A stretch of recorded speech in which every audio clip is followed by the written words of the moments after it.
फेकू चंदू दादाजी के साथ इंटरनेशनल स्पेस स्टेशन का वीडियो देख रहा है और वीडियो में एस्ट्रोनॉट्स फ्लोट कर रहे हैं। ये तो बिल्कुल पानी की तरह हवा में तैर रहे हैं। हाँ दादाजी, ये पृथ्वी से 400 किलोमीटर ऊपर है। वहाँ स्पेस में ग्रेविटी नहीं होती है? पर ग्रेविटी जीरो कैसे हो जाती है? न्यूटन का लॉ तो वहाँ भी काम करता होगा। करता तो है, लेकिन वो बहुत दूर है ना, इसीलिए ग्रेविटी एकदम कम हो जाती है। चांद तो स्पेस स्टेशन से भी ज्यादा दूर है। वो तो अर्थ की ग्रेविटी की वजह से हमारे चक्कर काटता है। फेकू चंदू भी सोच में पड़ गया। एक काम करते हैं दादाजी, न्यूटन के फॉर्मूले से ही पता लगाते हैं। पृथ्वी पे ग्रेविटी की वजह से एक्सीलरेशन 9.8 मीटर पर सेकंड स्क्वायर होता है, जो इस फॉर्मूले से आता है। यहाँ m अर्थ का मास है और r उसके सेंटर से दूरी यानी रेडियस। अब अगर r ज्यादा होगा तो ग्रेविटी कम होगी, लेकिन जीरो होने के लिए तो इसे इनफाइनाइट होना पड़ेगा। गणित तो सही है आपकी दादाजी। क्योंकि स्पेस स्टेशन 400 किलोमीटर की हाइट पे है, इसलिए फॉर्मूले में r प्लस 400 रखने पे g की वैल्यू आ गई 8.8 मीटर पर सेकंड स्क्वायर। ये तो बहुत ज्यादा है। तो फिर एस्ट्रोनॉट फ्लोट कैसे कर रहे हैं? न्यूटन गलत कैसे हो गए? न्यूटन गलत नहीं है,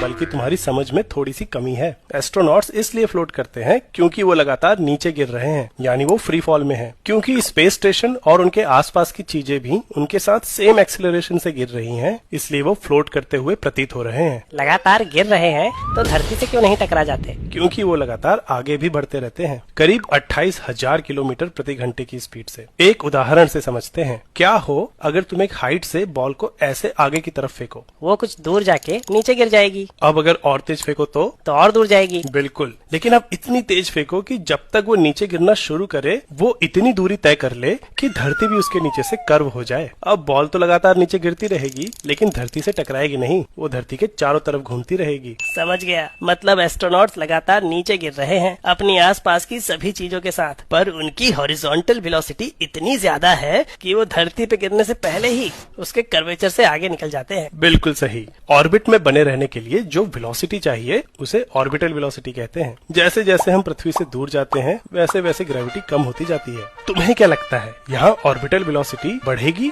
या कम होगी? एस्ट्रोनॉट्स के फ्लोट करने को सेंट्रीफ्यूगल फोर्स के कॉन्सेप्ट से भी समझा जा सकता है।